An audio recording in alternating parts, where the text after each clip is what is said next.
இப்ப பாரு இன்ஸ்டாகிராம்ல உண்மையா திறமை காமிச்சு வாய்ப்பு வாங்குறவங்களும் இருக்காங்க, முட்டாள்தனமா பண்ணி டார்ச்சர் பண்ணிருக்காங்க. யார சொல்றீங்கன்னு தெரியுது எனக்கு. தமிழ் சினிமாவை ஒரு 10 வருடமா 15 வருடமா 4 வருடமா 3 வருடம் திருவா அலைஞ்சு தேடுறான் பாருங்க. அப்புறம் வெரி குட் ஆக்டர். அவங்க தெரியாமலாம் பண்ணல, இந்த மாதிரி பைத்தியமா பண்ணா இந்த மாதிரி நடக்கும் தெரிஞ்சுதான் பண்றாங்க. இன்னைக்குமே சாலிகிராமம் நீங்க போனீங்கன்னா உண்மையாவே நேர்மையா வாய்ப்பு தேடி அலையிற கூட்டம் இருக்கு. இந்த மாதிரி ஆட்களை கூப்பிட்டு இவங்க என்கரேஜ் பண்ணாங்கன்னா என்ன ஆகுனா, வெறும் டேலண்ட்டை மட்டும் நம்பாம பைத்தியகாரத்தனமா அதை பண்ணா நம்ம வாய்ப்பு வரும்னு சொல்லிட்டு பிலீவ் பண்ண ஆரம்பிக்கும். நான் ஆக்டருங்கிறது வந்து யாராவது இப்படி இன்டர்வியூ இதெல்லாம் கேட்கும்போது தெரியும். இப்போ இவர் சொன்னார்ல பன்னீர் சோடா போய் வெளியில் சாப்பிட்றேன், ஸ்டில் நான் இப்போயும் நான் ஒரு கடைக்கு போய் பன்னீர் சோடா வாங்கி சாப்பிட்றேன். அப்படி எனக்கு போய் கேட்கும் போது தான் ஐயோ என்னப்பா நீ அதுக்கு வந்த 4வது வந்து அவ்வளோதான் இருக்குது. வர இப்போ ரஜினி சார் வந்து சொல்லியிருப்பாரு, நடிகர்களுக்கு அப்புறம் ஃப்ரீடம் ஒன்று போயிடுச்சு. பன்னீர் சோடா வந்து இப்போ நார்மலைஸ் ஆயிடுச்சு ஓகேங்களா. ஆனால் அப்போலாம் வந்து குடிக்க சொல்ல மாட்டாங்க, தம்மடிக்கிறத வெளியே சொல்ல மாட்டாங்க. அந்த வாடை வராமல் இருக்குது. ஒரு 20 ரூபா செலவு பண்ணியிருப்போம். கடலை மிட்டாய் அதை கூட இதை கூட இலைய பறி அதை பறி எல்லாம் தின்னு அது வீட்டுக்குள்ளே போனால் என்னடா பண்ணேன் பாயன் அட்டி பில்லுக்கும். டைரக்டரோட பையனா இல்லை ஒரு ஆக்டர்ஸ் பசங்க போது அவங்களுக்கு இயல்பாகவே ஒரு கான்ஃபிடன்ஸ் இருக்கும். நம்ம இது மிஸ் ஆனாலும் பரவாயில்ல அடிக்கலாம் அடுத்தது. நம்ம அப்படி கிடையாது. நான்லாம் பயங்கர சூப்பர் ஹீரோ ஃப்ரெண்ட் ஆகணும்னு நினைச்சோம். ஹீரோ ஃப்ரெண்டாக தான் ஆகணும், ஆப்வியஸா அதான் நடக்கும். நமக்கு அதுக்கு மேல ஒரு டப்பிங் பண்ணிட்டு வந்தா ஒரு கான்ஃபிடன்ஸ் வரும். டப்பிங் பண்ணிட்டோம் நம்ம வந்துருவோம் இந்த படத்துல. அப்படி படம் லென்த்தை குறைக்கும் போது நம்மள மாதிரி இந்த சின்ன சின்ன இடத்த வரதா துண்டு போடுவாங்க. இதே மாதிரி எனக்கு இந்த கை 3 வந்துச்சு, இந்த கை 3 உடஞ்சிருக்கு. மண்டையில மட்டும் ஒரு 40 தையல் இருக்கு. 40 பேர் மண்டையில தான் பீர் பாட்டில் அடி வாங்கினீங்களா? அதெல்லாம் அந்த அடி வாங்கினால தான் பீர் பாட்டில் சப்ப மேட்டர் ஆகி போச்சு எங்களுக்கு. கூட பன்னீர் சோடா சாப்பிட்டுட்டே பேசணும் போல இருக்கு. நீங்க பேசுறத பார்த்து இன்னும் பயங்கர ஜாலியா இருக்கும். அவ்வளவுதான். ஆனா இப்ப பிரேக் எங்க அண்ணன் கூட அடிங்களும் அண்ணன் சக்சஸ் பாட்டில் வச்சிருக்கேன். அப்படியா? ஆனால் நான் வரதான் கையை கொடுங்க, நானும் வரதான்.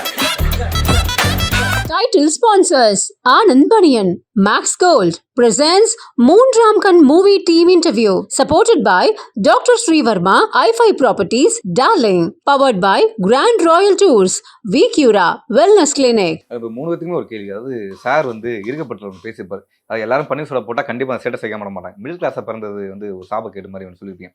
அந்த மாதிரி நீங்கள் ஃபீல் பண்ணியிருக்கீங்களா? நான் என்ன சொன்னேன், ஒரே இப்போ நான் ஒன்று பேசுகிறேன், இப்படியே லைஃப்பில் இருப்பேனாலாம் சொல்ல முடியாது. வரும், எல்லாரும் ஒரு கட்டத்தில் கடந்திருப்போம். அப்புறம் நம்மளே சொல்லுவோம் என் லைஃப்லேயே நான் என்ன மாதிரி யாரும் இல்லை, அவ்வளோ சந்தோஷமா இருக்கும்போம். நானும் சொல்லுவேன் எனக்கு ஏன்டா அப்படி நடக்குதுன்னு சொல்லுவோம். இது இப்படித்தான் இருக்கும். நம்ம ஒரே நம்ம வந்து இல்லை அன்னைக்கு நம்ம பேசணும் அப்படியே தான் பிடிச்சிட்டுலாம் வாழ முடியாது. இப்போ நான் ஏதாவது பேசியிருந்தேன்னா அதுக்கும் பின்னாடியும் உடஞ்சிருக்கும், இல்லை அது இல்லாமலும் இருந்திருப்போம். முயற்சி தான். இல்லை ஆக்டர்ஸ் இப்போ அண்ணனுக்கு இப்போ நானே இப்போ சரத்துமே அப்படிதான் இப்போ கலக்க போகுது. யாரும் அந்த மாதிரி வெறுமனே டேலண்ட்டை நம்பி வந்தது.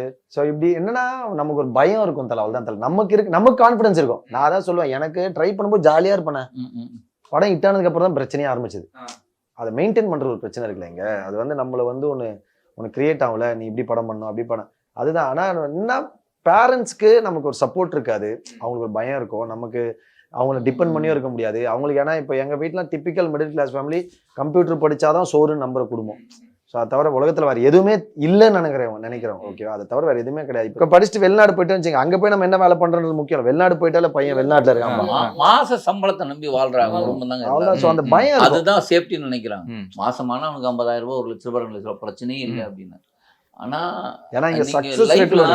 லைஃப்ல வந்து அவனுக்கு என்ன பிடிக்கும், அவன் எதை அட்டன் பண்ண போறான் அப்படிங்கிறதுக்கு யாரும் எந்த தாய் தகப்பனும் விடுறதுக்கு தயாரா இல்லை. வந்து எனக்கும் அது இருந்தது. பட் நான் தைரியமா அதை வந்து ஒரு வார்த்தை சொல்லுவாங்களே, அது தமிழ் வார்த்தை மயிரா போச்சுன்னு சொல்லிட்டு பார்த்துப்போம் அப்படின்னு சொல்லிட்டு. ஏன்னா நானும் ஐடியில் வேலை செஞ்சேன். வேலை செஞ்சுட்டு சினிமா ட்ரை பண்ணிட்டே இருப்பேன். அதுக்கப்புறம் ஒரு கட்டத்தில் ஒரு தடவை வந்து 18,000 ரூபாய் எனக்கு சம்பளம் ஆச்சு. அப்புறம் 18,000 ரூபாய் மாசம் வரது பயங்கர சூப்பரா இருக்கும் எனக்கு. அப்பெல்லாம் 30,000 40,000 வந்து ராஜ வாழ்க்கை வாழலாம்னு யோசிச்சேன்.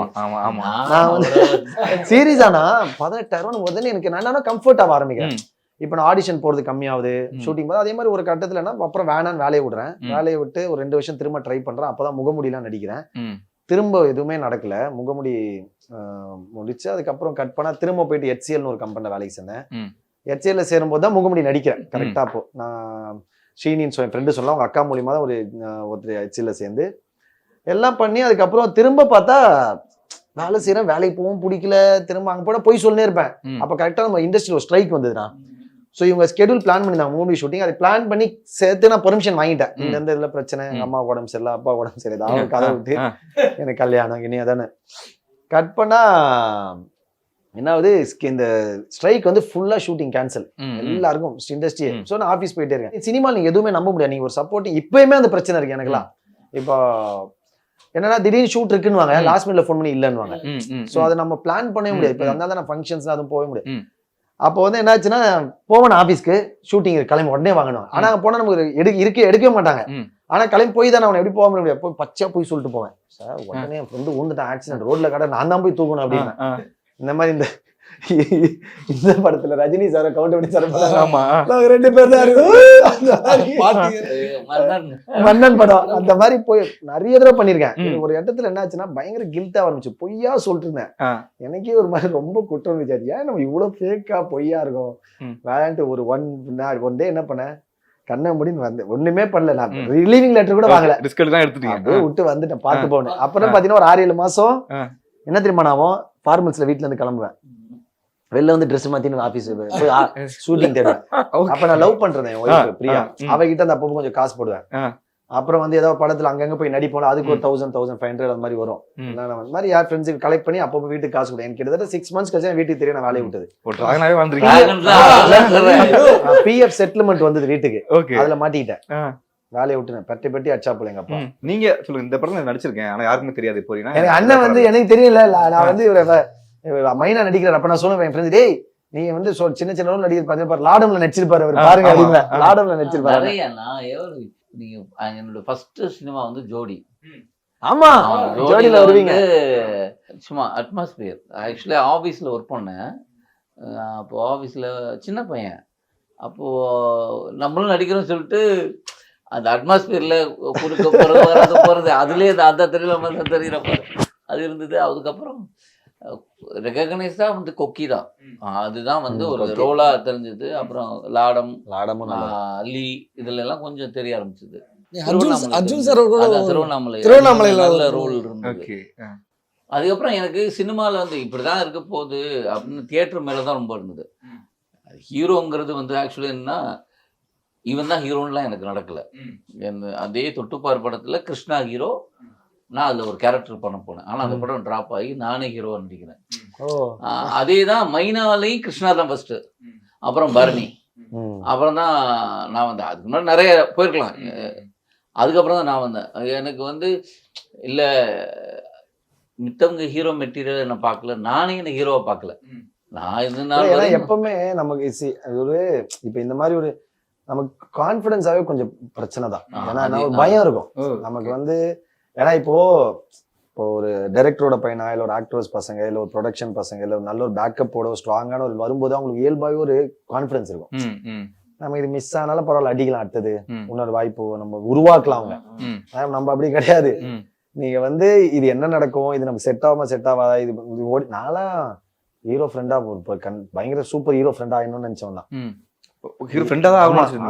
அதான் நடக்கும் நமக்கு. அதுக்கு மேல ஒரு கனவு வந்து பெருசா அது பாசிபிளான்னு நமக்கு தெரியாதுல்ல. ஏன்னா சினிமா நமக்கு புதுசு, அதுல யாருமே தெரியாது, என்ன நடக்கும்னு தெரியாது. ஒரு இப்பயுமே நம்ம நெக்ஸ்ட் என்ன, இப்ப பாத்தீங்கன்னா இப்ப இருக்க பிரசன்ட் சிச்சுவேஷன்ல ஒரு பிலிம் யார் வேணா நடிக்கலாம். Any one can be the actor. இப்போ மியூசிக் டைரக்டர் நடிக்கிறாங்க, டைரக்டர் நடிக்கிறாங்க, ப்ரொடியூசர் நடிக்கிறாங்க, ப்ரொடியூசர். ஸோ காம்படிஷன் ஹெவி, ஓகேவா. பட் ஆனா இங்க சஸ்டெயின் ஆகுது பெரிய பிரச்சனை. ஆனா இப்போ ஒரு film if you do right film magic. நம்ம உலகத்துல அதை நினைச்சு கூட பாத்துக்க மாட்டோம் அந்த மாதிரி ஒரு சக்சஸையோ இல்ல ஒரு நமக்கு இது நடக்கும்னு சொல்லிட்டு. ஒரு அக்ராஸ் ரீஜனே பாத்தீங்கன்னா நீங்க இப்போ கேஜிஎஃப்னு ஒரு படம் வருது. அதுக்கு முன்னாடி வந்து இப்போ இப்ப கேஜிஎஃப் ஒரு படம் ஆல் ஓவர் இந்தியால இப்ப பிக்கஸ்ட் ஹீரோ. இப்ப அதை நினைச்சு பார்த்திருப்பாங்களா தெரியாது. பட் ஆனா ஒரு ப்ராடக்ட் நம்புறாங்க, அவங்க திறமையை நம்புறாங்க, ஒரு டைரக்டர் நம்பி படம் பண்ணி அது பண்றாங்க. அது இன்டர்நேஷனல் லெவல்ல கொண்டு போகுது, அவ்வளவுதான். அது இப்ப அந்த மாதிரி இப்ப எங்கேயுமே இப்ப சரத் இருக்கட்டும், நானா இருக்கட்டும், அண்ணன், இப்ப எனி ஒன், அது இப்ப நீங்க கூட நாளைக்கு ஒரு படம் நடிக்கும் கண்டென்ட் பேஸ்டா பயமா. ஏன்னா மக்கள் வந்து they are ready to accept anything. இப்போ பிளாஸ்ட்னு ஒரு படம் வருது, நார்மல் எல்லாமே பிளாஸ்ட் சின்ன படம் படம் அவ்வளவு பியூட்டிஃபுல்லா இருந்தது. அவ்வளவு பெரிய ஒரு ப்ரொடக்ஷன் ஹவுஸ் அதை சப்போர்ட் பண்றாங்க. பண்ணும்போது பயங்கர பெரிய ஹிட். அது இப்ப சில படங்கள் வந்து பெரிய ஹீரோ நடிச்சிருப்பாங்க பண்ணுவாங்க, பட் சரியா போகாம கூட போகுது. சோ அது நம்ம கேள்வி கிடையாது. ஆடியன்ஸ் வந்து ரெடியா இருங்க. So one film one day anything can happen. ஆனா அப்ப அப்படி கிடையாது, நமக்கு ஒரு பயம் இருக்கும்ல. அப்போ வந்து எதுவுமே தெரியாது, ஜஸ்ட் போகணும் நடிக்கிறாங்க, நடிக்கிறது வருதுமானே தெரியாது எனக்கு. நாளா சில படங்கள் நான் நடிச்சிருக்கேன்னு சொல்லி கூட்டு போயிட்டு கலாச்சி எல்லாம் வந்திருக்காங்க என் ஃப்ரெண்ட்ஸோட, கட் பண்ணிருப்பாங்க எடிட்டிங்ல. இதே மாதிரி எனக்கு எங்கடா ஆமா. ஐயோ. நிறைய படம் நான் கலாய்ப்பேன் friend. ஏய் நான் அந்த படத்துல செகண்ட் ஹீரோடா என்னடா 4 செகண்ட் வரும் ஒரு செகண்ட் அந்த மாதிரி பயங்கர நமக்கு தெரியும். சில படம் டப்பிங் பண்ணிட்டு வந்தா ஒரு கான்பிடன்ஸ் வரும். டப்பிங் பண்ணிட்டோம் நம்ம வந்துருவோம் இந்த படத்துல அப்படின்னு பார்த்தா டப்பிங் முடிச்சிட்டோம். ஏன்னா இந்த படம் லென்த்தை குறைக்கும் போது நம்மள மாதிரி இந்த சின்ன சின்ன இடத்த வரதா துண்டு போடுவாங்க டப்பு டப்பு டப்புன்னு. சோ அந்த மாதிரிலாம் நடந்திருக்கு. இதுல பாசிட்டிவா இருக்கு, அது நெகட்டிவா இருக்கு. அதான் இப்ப பாரு இன்ஸ்டாகிராம் உண்மையே திறமை காமிச்சு வாய்ப்பு வாங்குறவங்களும் இருக்காங்க, முட்டாள்தனமா பண்ணி டார்ச்சர் பண்ணி இருக்காங்க. யார சொல்றீங்க தெரியுது எனக்கு. இல்ல அதை நம்பி அது எங்க பிரச்சனையா மாறுதுன்னா பிரச்சனை இல்ல நீங்க பண்ணிட்டு போங்க, ஆனா அதை என்கரேஜ் பண்ணும் போதுதான் பிரச்சனையா மாறுது. ஏன்னா இன்னைக்குமே சாலிகிராம நீங்க போனீங்கன்னா ஜெனுவனா உண்மையாவே நேர்மையா வாய்ப்பு தேடி அலையிற கூட்டம் இருக்கு. ஓகே, நிறைய பேர் ஜெனுவனா ட்ரை பண்றாங்க. இந்த மாதிரி ஆட்களை கூப்பிட்டு இவங்க என்கரேஜ் பண்ணாங்கன்னா என்ன ஆகுனா இப்ப அவங்களோட வாய்ப்பு கெட்டு போகுது. இன்னொன்னு இதை நம்பி இந்த மாதிரி ஸ்டூப்பிடா பண்ண சுத்த ஆரம்பிப்போம். வெறும் டேலண்ட்டை மட்டும் நம்பாம நம்ம பைத்தியகாரத்தனமா அதை பண்ணா நம்ம வாய்ப்பு வரும்னு சொல்லிட்டு பிலீவ் பண்ண ஆரம்பிப்போம். அவங்கள பார்த்து கெட்டு போறவங்க அதான் சொல்றேன். சினிமா பீப்புள் இதை பண்ணக்கூடாது. நான் ஜெனுவனா சொல்ல லாஸ்ட் டைம் நிறைய தடவை சொல்லிட்டேன். நான் நம்ம ஒரு டைரக்டர்ஸோ ப்ரொடியூசர்ஸோ கூப்பிட்டு இந்த மாதிரி ஒரு நான் வந்து அவங்க தெரியாமலாம் பண்ணல, இந்த மாதிரி பைத்தியகாரத்தமா பண்ணா இந்த மாதிரி நடக்கும்னு தெரிஞ்சுதான் பண்றாங்க. நிறைய பேர் இருக்காங்க, நேம் பண்ணவே விரும்பல, எக்கச்சக்கமா இருக்காங்க. அது வந்து அந்த பிளாட்ஃபார்மா தப்பா யூஸ் பண்ணிட்டு அப்ப என்ன ஆகுதுன்னா இது பண்ணா வாய்ப்பு கிடைக்கும்னு பிலீவ் பண்ண ஆரம்பிக்கிறாங்க. அது வாய்ப்பா மாறும்போது உண்மையாவே வாய்ப்பு தேடுறவங்க பிரச்சனையாகுது, அவனுக்கு டிஸ்டர்ப் ஆயிடும். ஆக்சுவலி நீங்க நான் இப்பயும் சொல்றேங்க, தமிழ் சினிமாவை ஒரு 10 வருடமா 15 வருடமா 4 வருடமா 3 வருடம் தெருவா அலைஞ்சு தேடுறான் பாருங்க. அப்புறம் வெரி குட் ஆக்டர். அவனுக்குள்ள அவன் உள்ள ஒரு பெரிய உலகத்தோட தான் வாழ்றான். அவன் அந்த உலகத்தை யார் தட்டுறாங்களோ அவன் பெரிய ஆக்டர் ஆயிடுவான். ஆனா என்ன கூப்பிடுறோம்னா இவனுக்கு இங்க இப்போ நீங்க அவனை ஈஸியா பண்றதுனா அவனுக்கு இன்னும் வரும் வரும் வரும் வரும்னு மைண்டுக்குள்ள இருக்கு. இப்ப இருக்கிறவங்க என்னன்னா நீ உலகம் வேணாம் நான் ஒண்ணு வச்சிருக்கேன் அப்படிங்கறதுல அது வந்து உண்மையா இருக்கு பொய்யும் இருக்கு. அப்ப உண்மையை செலக்ட் பண்ணும்போது ஐ எம் ஹாப்பி. இந்த பொய்யா செலக்ட் பண்ணலன்னா அது இங்க நிறைய பேர் இருக்கான் பாருங்க. அப்ப அவனுக்கு என்ன தோணும்னா ஓ நம்ம இப்படி போகணுமோ அவனே கன்ஃபியூஸ் பண்ணி விட்டுரும். நம்ம இப்படி போனாதான் கிடைக்குமா இல்ல அப்படி போனா கிடைக்குமா. இப்ப நான் ட்ரை பண்ணும்போதே என் கூட வந்து சினிமால இப்ப நம்ம Tamil cinema don't drive by looks, talent, time, கரெக்டான opportunity, right time, right opportunity, right release வந்தா அவ்வளவுதான் படம். அது யார் வேணா இருக்கலாம், லுக்ஸ் முக்கியமே கிடையாது. அப்போ வந்து என்னை விட பெட்டர் லுக்கிங், பெட்டர் டேலண்டட் நான் பார்த்து வியந்த தியேட்டர் ஆர்டிஸ்ட் படங்கள்ல நடிக்கும் போது கூட நடிச்சு பார்த்து வியந்த நிறைய பேர் இப்பவும் ட்ரை பண்றாங்க. நமக்கு ஏதோ ஒரு படம் அமைஞ்சது, ஒரு டைம், ஒரு லக்கு, ஒரு நேரம், அந்த ஆப்பர்ச்சுனிட்டி நமக்கு ரைட்டா அமைஞ்சது, அது நமக்கு கரெக்டா டிரான்ஸ்ஃபார்ம் ஆச்சு, ஒரு சக்சஸ் ஆச்சு, நம்ம அப்படி லைஃப் அப்படி போயிட்டு இருக்கு. பட் அது இன்னும் அதே நம்பி இருக்கவங்களும் இருக்காங்க. ஸோ அதனால இங்க ஜெயிச்சவங்க எல்லாம் பயங்கரமும் இல்ல, இங்க இன்னும் வாய்ப்பு தேடுறவங்க வந்து முக்கியம் இல்ல. அது வந்து பயங்கர இங்க பயங்கர அதான் இப்ப ரீசெண்டா அதான் சொன்ன ஒரு வார்த்தை சொன்னேன், when reach is respected more than talent. இங்க என்னன்னா இனி ரீச் எவ்வளவு தான் பாருங்க. இப்ப நானே ஒரு ஏதோ ஒரு பண்ணும்போது இன்ஸ்டாகிராம் எவ்வளவு ஃபாலோவர்ஸ் வச்சிருக்கீங்கன்றாங்க உங்ககிட்டயேவா, மீன்ஸ் ஒரு ஆடுக்காக பேசுவோம். ஸோ அப்போ வந்து நான் இன்ஸ்டாகிராம் ஏன் ஃபாலோவர்ஸ் வச்சுக்கிறேன் புரியல, இருக்கட்டும் இருந்தா இருக்க போகுது. இப்போ அதுவே இப்போ நான் வாழைப்படம் பண்ணேன்னா என் பொண்டாட்டி டார்ச்சர் பண்ணி என் அசிஸ்டன்ட் நான் ஒர்க் பண்ணும்போது ஜென்ரலா போட்டோஸ் வீடியோஸ் எடுக்க மாட்டேன், என்ன எடுத்துப்பேன் சிலது. பட் ஒர்க் பண்ற ஸ்பேஸ்ல நான் போய் ஜல்லிக்கட்டு பேட்டை காலம் வெப் சீரிஸ் பண்ணேன். ஒரிஜினலா 10 ஜல்லிக்கட்டுல இறங்கி மாடு பிடிச்சோம். ஆனா ஒரு ஃபுட்டேஜ் கூட என்கிட்ட இல்ல, என் போன்லயோ போட்டோஸோ பிக்சர்ஸோ டிவிடியோ இல்ல. ஸோ அது பண்ணுவேன். அதே மாதிரி வாழை பண்ணும்போது என் அசிஸ்டன்ட் அப்பப்போ எடுப்பான், என் ஒய்ஃப் சென்ட் பண்றேன்னு. அப்புறம் என் ஒய்ஃப் சொன்னா நீ இந்த மாதிரி பண்ணா விளங்க மாட்டேன் அப்படின்னு சொல்லிட்டு அவன்கிட்ட எல்லாம் வாங்கி அவர் 2 ரீல் போட்டோம். ஆனா உண்மையா பயங்கர ஹிட் அது, எனக்கு shock. 3 million views 4 million views போச்சு. அப்ப நான் யோசிச்சேன் ஓ இவ்வளவு எக்ஸ்போசர் கிடைக்குமா. நீங்க இதுக்கு யோசிக்கிறதா இல்ல அதுக்கு யோசிக்கிறதா? நீங்க ஒரு கதாபாத்திரம் கொடுத்து அதுக்கு நான் வடிவமைக்கணும்னு யோசிக்கிறதா இல்ல இந்த கதாபாத்திரம் வச்சு நம்மளை எப்படி வளர்த்துக்கிறது? அதுதான் முக்கியம். ஆனா அது ஆக்சுவலி இப்ப நானும் வந்து ஒரு 1 இயருக்கு முன்னாடி ஒரு கோவிலுக்கு போனோம் கிராமத்துல. நாங்க எனக்கு அந்த லைஃப் இங்கே வாழ முடியல, திருநெல்வேலியில போயிட்டு உங்கள் வாழை எடுத்த ஷூட்டில் தான் அந்த அந்த அந்த அந்த இடத்துல தான் நாங்கள் ஃபுல்லாக பைக்கில் போயிட்டு இது TV50 என் ஒய்ஃபு நான் என் பொண்ணு அப்படியே அங்கே போய் புள்ளி எங்கே பறித்து அது பண்ணி அங்கே டீ சாப்பிட்டு அந்த ஆல்வா சாப்பிட்டு அந்த கடையே அப்படிலாம் எடுத்தோம். அது பயங்கரமாக இருந்தது. அதை என் ஒய்ஃபு எடுத்து போட்டால் அதுக்கு வியூஸ் பயங்கரமாக இதுல என்ன என் ஒய்ஃப் நீ இப்படி பண்ணுன்னு ஐயோ தயவுசெய்து சொல்றேன், இதெல்லாம் எனக்கு நமக்கெல்லாம் செட் ஆகாது, பண்ணக்கூடாதுங்கிற. ஆனா இன்னைக்கு உண்மையா சொல்லணும்னா இனி சினிமால இருந்தா அது வேணும், அது பண்ணணும். ஆனா நமக்கு வரமாட்டேன், அதுதான் பிரச்சனை. அது பண்ண முடியல. பட் ஆனா இன்னைக்கு மோர் தென் நான் என்ன பிலீவ் பண்ணுவேன்னா நம்ம நடிக்கிறோம் போறோம் வரோம் அதுதான் வேலை முடிஞ்சிச்சு, நான் அதுதான் ஒர்க் பண்ணிடுவேன். ஆனா அது பின்னாடிதான் உலகமே இயங்குது. அதை வந்து நம்ம ஏன்னா ப்ராஜெக்ட் பூஜை போறது வந்து ஒரு ப்ரொமோஷன் ஆரம்பிக்குது. ஒரு படம் முடிக்கிறது, அதுக்கப்புறம் வந்து அவங்கள ஆக்டர்ஸ் எப்படி பிளேஸ் பண்ணிக்கிறாங்க. நான் ரொம்ப ஆச்சரியமா பார்ப்பேன். இப்போ ஆக்டர்ஸ்லாம் ஏர்போர்ட்லாம் போவாங்கன்னா பயங்கர வீடியோலாம் வரும். அப்ப நான் யோசிப்பேன், எப்படி 24 மணி நேரம் ஒருத்தர் ஏர்போர்ட்ல இருக்கவே முடியாது. இல்ல சொல்லுவாங்க ஒண்ணு இவங்க சொல்லிதான் வரணும். இப்ப சொன்னதுனால சொல்லிடுறேன். நேத்து நான் எடுத்தேன். இப்ப நம்ம படத்துல ஏதாவது எடுக்கணும், பண்ணணும். அதாவது நாமளே நம்ம ப்ரோபோஸ் இல்ல, பண்ணிடலாம். அது வந்துட போகுது. ஏன்னா அவர் ஃபோன் பண்றாரு, பிரதர் ஏதாவது ஒண்ணு பண்ணு. என்ன பண்ணா இப்படி ஒரு கண்டென்ட் வேணும். இப்ப நான் ஒரு கொலகார மாதிரி உள்ள வச்சு சரி வாடா அப்படின்னு காலையில நீங்க பண்ணணும் அது எடுத்திருக்கு. இப்ப கொடுத்துருக்கேன் டைரக்டர்கிட்ட. எப்படி நல்லா ஏதோ படத்துல சொல்லுவாங்க கடைசியில் நம்மளும் அரசியல் ஆகிட்டாங்களே. ஜீவா சார் சொல்லியிருந்தாரு, நான் வந்து நிறைய படங்கள் நடிச்சேன், நல்ல படங்கள் நடிச்சிருந்தேன், ஆனா என்ன ப்ரொமோட் பண்ண நான் மறந்துட்டேன். இது தனியா ஒரு ஐடி. எக்ஸாக்ட்லி. ஜீவா நம்ம பாத்தீங்கன்னா உண்மையாவே ஸ்கிரிப்ட் செலக்ஷன் வச்சு பாருங்க. யார் நடிப்பா? என்னது அந்த ஸ்டண்ட் மேன ஒரு படம் நடிச்சிருப்பாரு டிஷ்யூம். என்ன படம் அதெல்லாம்? ஒரு ஸ்டண்ட் மேன் லைஃப் யாருமே அப்படி பதிவு அது எல்லாம் சக்சஸ் பண்ணுச்சு. ஆமா ஆமா சக்சஸ். ஆனா இப்ப வந்து பாத்தீங்கன்னா கடந்து போயிட்டாங்க இருக்குல்ல, அந்த ப்ரொமோஷன் இருக்குல்ல. இன்னும் இந்த காலம் தானே இப்படி ப்ரொமோஷன். அப்ப அப்படி இல்ல பண்ண இல்ல. அவர் பண்ண படங்கள்லாம் வந்து நீங்க வந்து ஒரு பர்ஃபார்மன்ஸ்ல வந்து பாத்தீங்கன்னா ஒரு எனக்கு பர்சனல் அன்ரேட்டட் மாதிரி தான் எனக்கு ஃபீல் ஆகுது. ஏன்னா டெஃபன்டமா ஒரு இதுல பண்ணிருப்பேன். கருணாஸ் சார் வந்து மன்னிச்சு விடுங்க பாருங்க, அதெல்லாம் அப்படி வந்து இருக்கும். பட் அது கொண்டாட மறந்துட்டாங்களோன்னு எனக்கு ஒரு ஃபீல் இருக்கு. உங்களுக்கு ஏதாவது ஃபீல் இருந்திருக்கா? ஏன்னா அந்த மாதிரி நம்ம ஃபீல் பண்ணணும் வச்சுங்களேன். நான் அந்த மாதிரி படங்கள் தேர்ந்து எடுத்துட்டு இருக்க மாட்டேன். நேரம் வேற ஒன்று ட்ரை பண்ணி ஒன்று காணாமல் போயிருக்கலாம். நான் என்னோட வேலை வந்து ரிசல்ட் நோக்கி இல்லை. ஒரு வகையில் இந்த வருத்தம் எங்க இருக்கும் தெரியுங்களா? எனக்கு படமே இல்லாம இருந்து உட்கார்ந்துருந்தாச்சா நம்ம இப்படிலாம் பண்ண வரல அப்படின்னு தோணலாம். எனக்கு இன்னைக்கு வரை காட் கிரேஸ் ஏதோ என் லைஃபை ஓட்டுறதுக்கும் படங்கள் வருது. நான் அதை பண்ணிகிட்டே இருக்கேன். அப்புறம் எனக்கு வந்து நான் நல்ல படத்தில் நல்லா நடிக்கிறதா நான் என்னோட கனவு. நான் இவ்வளவு எல்லாத்தையும் கரெக்டாக பண்ணிட்டேன்னா கிடையாது. ட்ரை பண்ணிட்டு இருக்கேன்னு தான் நான் சொல்லுவேன். எல்லாத்தையும் அந்தந்த ட்ரை பண்ணுறேன்.